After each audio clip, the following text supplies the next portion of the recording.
영업 대표가 그 고객의 구매 결정 기준에 영향을 미치는 크게 네 가지 요소가 있다고 말씀을 드렸어요. 먼저 첫 번째 자사의 강점을 부각시키고 두 번째 경쟁사의 강점을 감소시키는 요 두 가지를 동시에 묶은 경우를 한번 말씀을 좀 드리겠습니다. 아무래도 영업을 하면서 가장 곤란한 경우라면 고객의 구매 결정 기준이 경쟁사한테는 있는데 우리에게는 없을 때 이때가 가장 곤란한 경우라고 할 수가 있겠죠. 가령 예를 들어서 경쟁사의 제품은 가성비가 아주 좋아요. 근데 거기에 비해서 우리 자사의 제품은 가장 비쌉니다.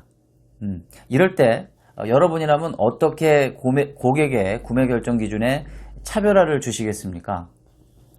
이때에는요, 관점을 재정의하는 리프레이밍 전략을 쓰셔야 합니다. 영업에서는 이 리프레이밍 전략을 자주 쓰게 될 텐데요. 분명히 여러분들이 가지고 있는 제품에는 반드시 하나 이상의 장점과 아주 훌륭한 포인트가, 세일즈 포인트가 있을 겁니다. 예를 들어서 비록 가격은 비싸지만 아주 친환경적인 제품이라든지 또 글로벌 트렌드적인 측면에서 봤을 때에는 내수 시장보다 해외 수출 판로에 도움이 될 수 있는 그러한 그 강점을 갖고 있다든지 하는 여러분들만이 갖고 있는 그러한 강점들을 부각시키게 되면 고객의 구매 결정 기준에 상당한 영향력을 미치게 된다는 것이죠. 이 전략은 동시에 경쟁사의 강점을 감소시키는 효과까지 주기 때문에 일거양득의 효과를 볼 수 있다라는 그런 점을 좀 강조드리고 싶습니다. 그리고 여기에 더해서 자사의 그 제품을 선택할 경우에 가격을 포기하는 대신 뭔가 돌아오는 보상을 말씀해 주신다면 더욱더 좋겠죠.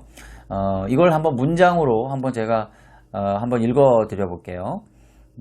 저희의 제품이 비록 가격은 비싸지만 곧 해외 바이어들로부터 쇄도할 엄청난 주문량을 감안하신다면 그들의 트렌드에 충족되는 제품을 선택하시는 게 훨씬 더 이익이 되실 겁니다.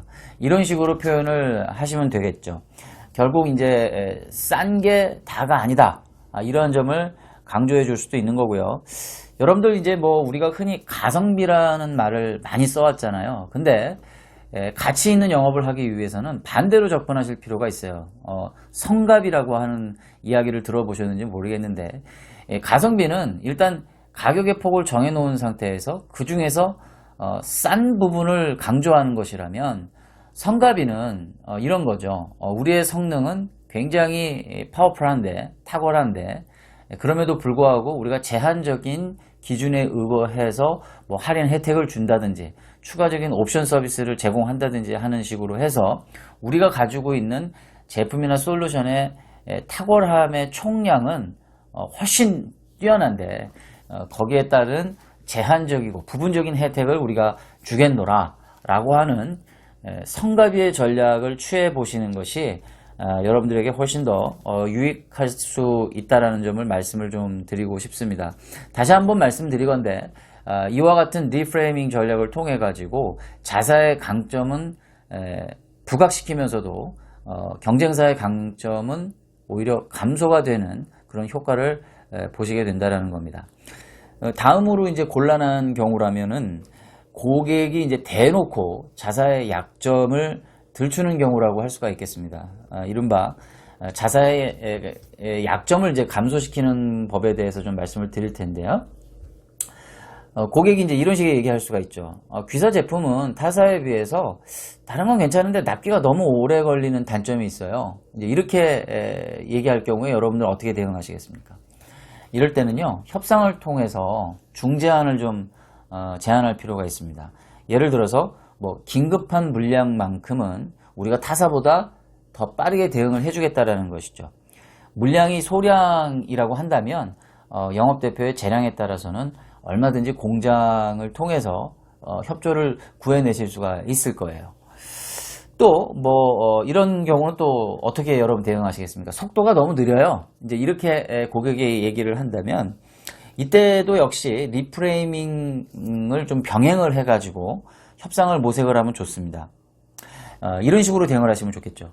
어떤 속도를 말씀하시는 거죠? 10,000시간 이상이 넘어가면 타사의 경우 속도 저하가 발생하지만 저희의 제품은 그렇지가 않습니다. 이런 방식은 어떠실까요? 그러니까 오히려 특정 시점부터는 우리가 속도가 느린 게 아니라 오히려 타사보다 더 빠르다라고 하는 또 다른 관점을 제시를 해주는 거죠. 이런 식으로 하게 되면 자사의 약점을 감소시키는 효과를 보실 수가 있는 겁니다. 이제 마지막으로 경쟁사의 약점을 부각시키는 방법에 대해서 말씀을 좀 드리겠습니다. 기술 영업 기반의 이제 입찰 수주전에서 흔히 일어나는 일인데요. 우리가 이제 견적서나 기술 제안서 등을 제출하는 과정에서 경쟁사의 약점을 은근히 노출시키는 전략이 되겠습니다. 경쟁사가 제공할 수 없는 부분들, 이 영역, 그런데 우리는 할 수 있는 이 영역을 기술 제안서상에다가 꾸미는 거죠. 이런 것들을 갖다가 이제 우리가 스펙인 작업 과정이라고 하는데요. 이때 좀 더 집요하게 경쟁사를 밀어내고 자사의 기준으로 고객의 구매 결정 기준을 이끌어내기 위한 방법으로는 일단 사실적인 내용을 바탕으로 해서 경쟁사의 약점을요, 비즈니스 레터에 작성한 다음에 고객사의 해당 유관 부서들에게 메일을 보내는 겁니다. 이때 주의할 점은요, 절대로 특정 기업을 언급하시면 안 되는 거고요. 사전에 아주 철저한 조사를 통해 가지고 경쟁사 대비 자사의 기술적 우위가 확실한 분야에 대한 부분만 언급을 하셔야 되는 겁니다. 그래서 강조를 늘 드리는 거지만 영업 대표는 글쓰기를 좀 잘할 필요가 있어요.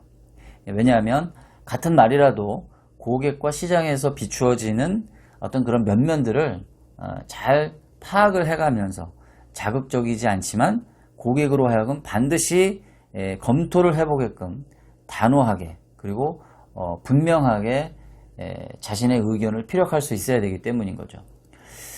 방금 말씀드린 이런 것들이 좀 치사해 보이실 수도 있어요. 그렇지만 실제적으로 많이 영업 수주전에서 벌어지는 그러한 일들이고요. 이러한 부분들을 여러분들의 업무 상황에 맞게 경쟁사를 제어하는 하나의 팁으로 활용하시면 좋을 것 같습니다. 물론 이와 같은 방법들은 경쟁사 직원들도 얼마든지 쓸 수가 있겠죠. 그렇지만 영업적 상황은 항상 가변적이기 때문에 영업대표는 항상 상황을 예의주시하면서 그 변화의 흐름에 맞게 이러한 부분들을 순발력 있게 대응하는 것이 굉장히 중요하고요. 또 끝까지 집요하게 구매 결정 기준에 영향을 미치기 위해서 할 수 있는 방법들을 적기에 활용하시는 것이 매우 중요하다는 부분을 아울러서 말씀을 좀 드리고 싶습니다. 자, 전체적으로 이 장을 좀 정리를 해본다면 고객의 구매 선택을 이끌어내는 영업차별화는 먼저 영업대표 스스로가 차별화의 주체임을 인식하는 것이고요.